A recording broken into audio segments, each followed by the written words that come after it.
Shri Sandeep Prakash ji, principal chief commissioner Shrimati Sangeeta ji, principal commissioner, सभी अधिकारीगण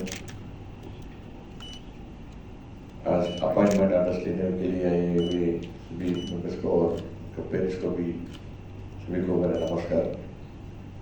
ఒక మంచి కార్యక్రమం, నరేంద్ర మోడీ గారికి చాలా ఇష్టమైన కార్యక్రమం రోజ్గార్ మేళా. ఇది 15th రోజ్గార్ మేళా. 14 రోజ్గార్ మేళా కార్యక్రమాలను కూడా పూర్తి స్థాయిలో విజయవంతం చేసుకున్నాం.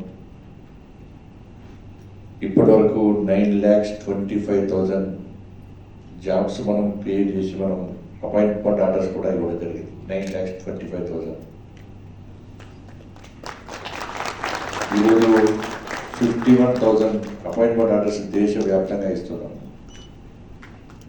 47 సెంటర్స్లో ఈరోజు కంట్రీ మొత్తం కూడా సెంటర్స్ ఏర్పాటు చేసుకుంటున్నాం. ఈరోజు తెలంగాణలో హైదరాబాద్, సికింద్రాబాద్ 2 సెంటర్స్లో కూడా ఇవాళ అపాయింట్మెంట్ ఆర్డర్ ఇస్తున్నాం. మన సెంటర్లో, ఈ సెంటర్లో నా చేతుల మీదుగా 700 మెంబర్స్కు అపాయింట్మెంట్ ఆర్డర్స్ ఇవ్వడం నిజంగా చాలా గర్వంగా ఉంది, చాలా సంతోషంగా ఉంది.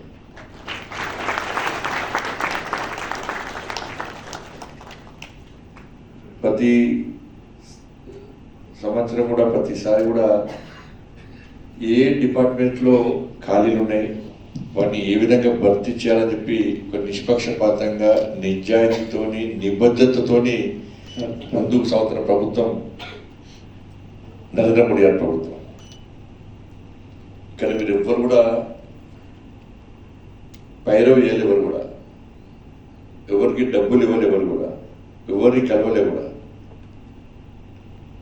కానీ నీతి నిజాయితీ వల్ల మనం 2022 నుంచి 22 అక్టోబర్ 22 రోజు ఈ రోజ్గార్ మేళాను ప్రారంభించడం. అప్పటి నుంచి ఇప్పటి కూడా ఎలాంటి ఆరోపణలు లేకుండా, ఎలాంటి అక్రమాలు తావు లేకుండా ఇస్తూ ఉన్నాం.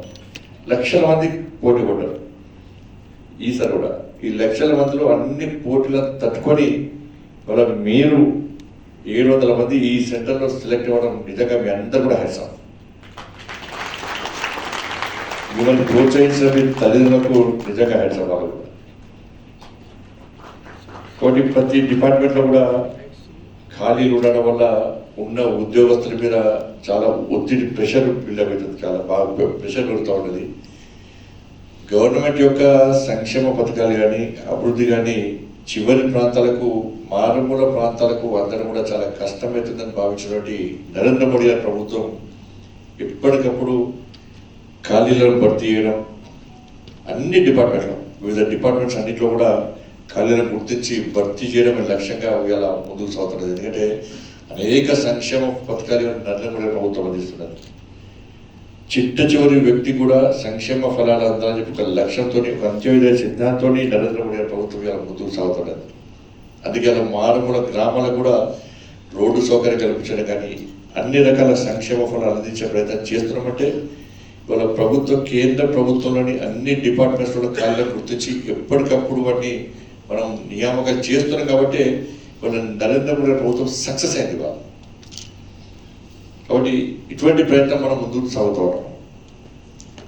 దాంతోపాటు వాళ్ళ మనకు తెలుసు ఇవాళ make in India, startup India ద్వారా ఇవాళ ఉద్యోగాలు ఇచ్చే స్థాయికి యూత్ను తీసుకురావాలని చెప్పి ప్రోత్సహిస్తున్న ప్రభుత్వం నరేంద్ర మోడీ ప్రభుత్వం.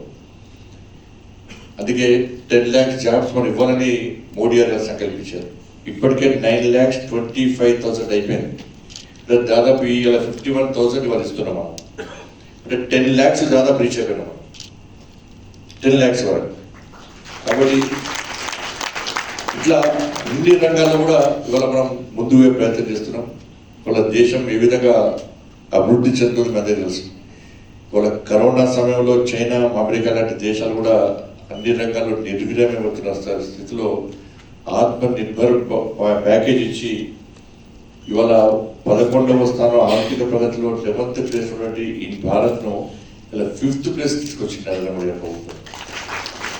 ఇంకా 2 yearsలో 3rd ప్లేస్కి వస్తాం.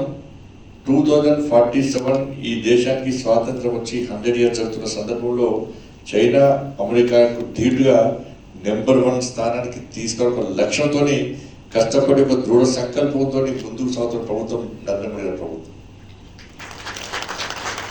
మరి ఇటువంటి పరిస్థితుల్లో ఒక మంచి సంకల్పంతో ముందుకు సాగుతూ అనేక రకాల సంక్షేమ ఫలాలను అందిస్తున్నటువంటి మోడీ గారి ప్రభుత్వానికి మనం అందరం కూడా అండగా ఉండాల్సిన అవసరం ఉంది. ఇవాళ అనేక రకాల ఎక్కడ అవినీతికి తావు లేకుండా, ఇక్కడ అక్రమాలకు ఆస్కారం లేకుండా ఒక నిజాయితీతో పనిచేస్తున్న ప్రభుత్వం నడవడం. ఇంతవరకు ఏ విషయంలో కూడా ఎక్కడ కనీసం అవినీతి జరిగిన దాగలేదు. ఇవాళ దేశంలో ప్రపంచంలో ఒక శక్తివంతమైన భారతదేశ నిర్మాణం జరగాలని చెప్పి ఒక ఆలోచనతో ముందుకు వస్తున్న ప్రభుత్వం నరేంద్ర మోడీ గారి ప్రభుత్వం. కాబట్టి వికసిత్ భారత్ లక్ష్యమే ఒక సంకల్పం తీసుకొని ముందుకు సాగుతున్న ప్రభుత్వం నరేంద్ర మోడీ ప్రభుత్వం. కాబట్టి ఇటువంటి పరిస్థితుల్లో మనందరం కూడా మోడీ గారి ప్రభుత్వానికి అండగా ఉండాల్సి వస్తుంది. మీరు కష్టపడి అలా ఉద్యోగం సాధించేది. ఇలా ఉద్యోగం కేవలము ఎవ్రీ మంత్ శాలరీ వస్తుంది, నా కుటుంబ పోషణ కోసం అనే కాకుండా ఈ జాతికి ఏ విధంగా ఉపయోగపడతాం, ఈ దేశానికి ఏ విధంగా ఉపయోగపడతాం, మారుతున్న టెక్నాలజీని గుర్తించి ఉద్యోగంలో ఉన్నటువంటి మార్పులను గుర్తించి దానికి అనుగుణంగా మీరు ముందుకు సాగితే తప్పకుండా ఉద్యోగం సాగించే లక్ష్యంగా నెరవేరేటువంటి అవకాశం ఉంటుంది తప్ప కేవలం